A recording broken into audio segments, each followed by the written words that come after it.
Alright, hello everybody.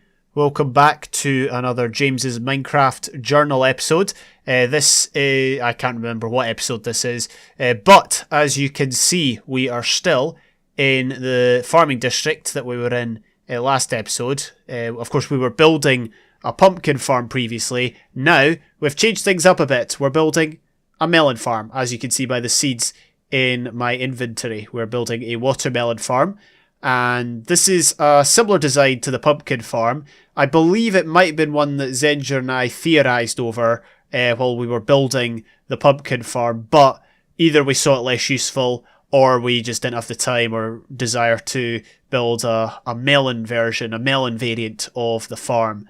However, that is what we're doing here, just to kind of add another tower to the area, another farm. I do already have a watermelon farm, just not a very good one, so this could be the quote-unquote good watermelon farm. It's got obviously all the similar modifications that I made last episode to the pumpkin farm. I've not actually finished it. We'll finish it on camera, but I have done as much as I can. I was actually watching a Hydronova Twitch stream while I was building this, and that made the time go a lot quicker. You can be assured of that. It didn't actually take as long as I thought.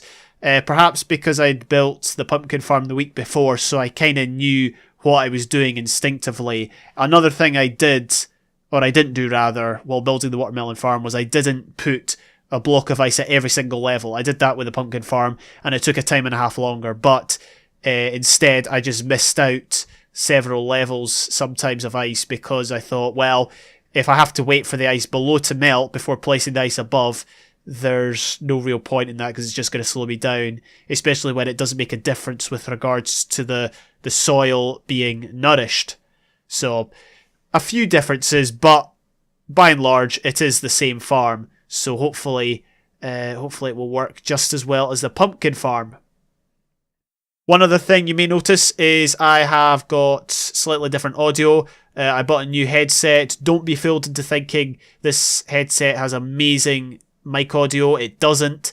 I had to use it's like a voice meter or something like that in order to make the mic sound like this, and even then I'm not too sure about how it sounds. This is like take number 5 or 6 or something of this part of the video. I have no idea what I want out of this audio. I even went back and had a listen to my old audio from my old mic, but you know, nothing does it justice. Even if it sounds better, it doesn't necessarily mean I like it. So either I'm going to have to get used to it or I'm going to have to experiment a lot more and find something that I like. Cutting out background noise is also something that's very important, and I've been having issues with this with regards to background noise. Hopefully I can get rid of all of that. The issues are mainly when it comes to streaming and talking to others on Discord. I think with regards to editing audio for videos, it should be fine because there's a lot of software out there that you can use to edit things and make things sound a bit better or remove background noise and all that. So yeah, there's that as well. We'll see how that works. The headset is very heavy. It's very different to any that I've had before. I mean, the ones I've had before are dirt cheap ones that you really only would use for conferences and stuff. But this is more of the gaming variety, although it's still cheap. Maybe that could be that. Maybe that could explain the microphone quality. Finally, I wish to just touch on something that I spoke about last week. I've not actually been on YouTube for a couple of days. Why? Well, because the 2 recorded rounds that I bottled the final battle in, they've both been uploaded over the last 2 days. They've both been finished uploading over the last few days. They've been released, so the world can see my failures. Maybe I'm taking this too seriously, but I decided I didn't want to see any sort of comments. I've also not been on Discord either. I am making out to be such a big thing because the chances are there's only like 1 or 2 comments. I'm pretty sure most people don't really mind or they don't really care, but it just played in my mind more than it should have, and I just wanted to live life and do all I had to do without having to be concerned about that. But I'll get round to looking at YouTube later today once I get this bally episode finished. The only problem with this episode is the audio, but hopefully we can sort things out with that over the coming days and weeks. As you can see in the footage, I encountered some phantoms. I think this was the first phantom attack I had in this world. I can't play the audio because, as I said, I was listening to a stream. I can't remember if it was Nova's I was listening to at that point or someone else's, but I did have other audio in the background which I can't really play, but I'm sure everyone's heard what phantoms sound like with their screech and all that. As you can see, I'm fighting it with a pickaxe because that's all I had. I had a garden utensil, but that has 1 point less of attack damage, even though it's faster. I don't really need it to be fast, I just need to deal damage to them. As you can see, they're swooping in, like, they're doing a good tag team job. One swooping in and then one swooping in straight after, so it's really keeping me on my toes. But I did deal with them in the end, and then I had to sleep because more came, and I mean, it's not a huge issue if I get knocked off because there's water below. It's just a pain to deal with if you're trying to build, you know. Anyway, with that all said and done, it's time to move back to the present day, and I will show you any other progress that has been made either on this farm or on something else. Welcome back to the present. As you can see, we got the 2 towers there. One is obviously the pumpkin farm and one is the melon farm, the watermelon farm that I just built.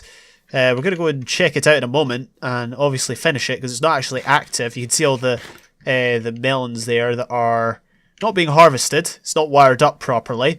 There's 1 or 2 other things I want to show off. Some of this was a big waste of time. Okay, I'm not even going to lie to you. I was just wasting time last night. What was I doing? I was procrastinating from going to sleep. And to procrastinate, I did a bit of random work around here. First of all, well, this was actually done a few days ago. I redid the crop farm here. The old design that involved the dark room trick where you could plant a crop and then it would harvest instantly because it was in a dark room. I had to redo that because the dark room trick no longer works. You can no longer plant crops in a dark room. So I just had to revert to the old design of stand on a pressure plate and the piston goes up and down. Over here, well, actually, I got rid of the chest here. I got rid of a lot of stuff around here. There was originally a wire that went from here down to the zombie spawner to, well, activate the lights, deactivate the lights, cause them to spawn and despawn, or not despawn, but just prevent them from spawning. I got rid of that, moved it downstairs. Also, went into the wiring for the first time since I built it. There's wiring like a block below this. It's so close to the water. I just need to break 1 block somewhere here and all the wiring is getting washed away. It's not very safe, but let's just hope it remains intact. Now, this is quite a cool feature. It's not cool in the sense of it's complex. It's just cool in the sense of it's something a bit different. As you can see, there is a magma block down at the bottom there. There's loads of source blocks. If you step in the water, it sucks you down to the very bottom and you can step out. And here you are. This used to be full of dirt. I changed it to stone. Don't know why. I didn't like the dirt look for whatever reason. But what happens if you want to get back up? You can't really swim. Oh wait, yeah you can. Wait, does this not work? Okay, yeah, you can't swim up like that, but you can definitely swim up like that. It's just a little more difficult, a little more inconvenient. So, ignoring the fact that I can swim up, how else are you going to get up? Well, we've got a button here, and that changes the block, and it propels you up now. Obviously, if you want to get back down, that's more of an issue, because you can't just jump in the water and swim down. So, step on the pressure plate, and down you go. So, it's kind of nice to have an unusual way up and down. That is fine. We've got the lever here for the zombie spawner. Yeah, let's activate it just to see if it works, because I've not tested it. I heard some zombies in there, which implies that it does work. And then we've just got a large open space, which we could use for storage or just any random thing that we fancy. Let's activate that. Let this propel us up. It's turning night, so we're probably going to have to sleep. I do have more lily pads on me, because we're going to be, well, hopefully adding some around the area. Alright, there we go. We got a couple of zombies landing in the area here, where they're going to get transformed into, what are they called again? Drowns. Yeah, they're going to get transformed into drowns. Unfortunately, they're not going to drop any sort of trident. They might drop some gold, but that's about it. If we go over here, in fact, you know what? We could start by placing down some lily pads. I'm going to do that here, I reckon. We'll do it like that. You know what? We could just hop over like that. Anyway, this is the new storage system I've got going for the pumpkin farm. I figured one chest wasn't going to be adequate enough. But, as you can see, got many more chests. The problem is they're going to get filled up and we're going to have to empty them somehow. So, don't know how we're going to do that. Anyway, let's head over here. This is the new farm. This is the melon farm, as you can see. We've got exactly the same amount of storage. Got a stone brick in there, which I would rather not leave in there. So it's time to get this show on the road. It's time to get this working. What I've done is I've added arrows. If you remember last episode, we had almost 5 stacks of arrows in each hopper, or one of the hoppers of the hopper clock in the pumpkin farm. Well, basically, I've extended it all the way to exactly 5 stacks of arrows, I think. Maybe it's slightly less. Yeah, it looks like it's slightly less. It looks like we're missing 30 arrows from that, so I'll have to get some more. But that's not why we are here. We are here to sort out the torch. Sort out the farm, rather, by placing a torch in the right place. So we've got to place a torch there. The whole thing will work. Let's just get it going. So, I place that down. Wait, did that do nothing? Yeah, that did nothing. Jigs. That was very anticlimactic.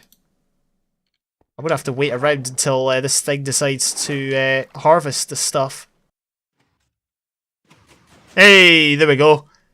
So that works very, very nicely. And of course, some melon will end up falling on the dirt, but some of it, most of it, should get harvested in theory. And it just rains down melon. This is really cool. So cool. Right. Let's have a look. See if this is working. Yep, we're getting the stone through. The stone that I accidentally dropped into the hopper. But yeah, the melon farm seems to be working now. Seems to be fully operational. A fully operational melon farm. So that completes the 2 towers here. So as you can see, we've got the bridge built. We've got this bridge fixed as well, because some of the lily pads disappeared. I think, do you know what, actually, let's just test it here now. If we log out and log back in. Ah, yeah, so it's a ghost block glitch. I thought it was another glitch. That makes sense, okay. So that's that figured out. I couldn't figure out why there was random lily pads disappearing, but it's obviously a ghost block thing. Anyway, as you can see, 2 farms are working. They are both operational. We're getting quite a bit of melon from this farm already. That's the thing about having these sorts of farms. It's good if you need those items. So if ever we need melons, if ever we need pumpkins, we've got the farms to provide them for us. However, if we don't need that stuff, then, well, I mean, there could be a lot of surplus items kicking around, which is all fine and well, but you've obviously got to find a place to store it. I appreciate I've got a storage room at base at 00, or not at 00, sorry, at spawn. But obviously, even that is finite in its full extent.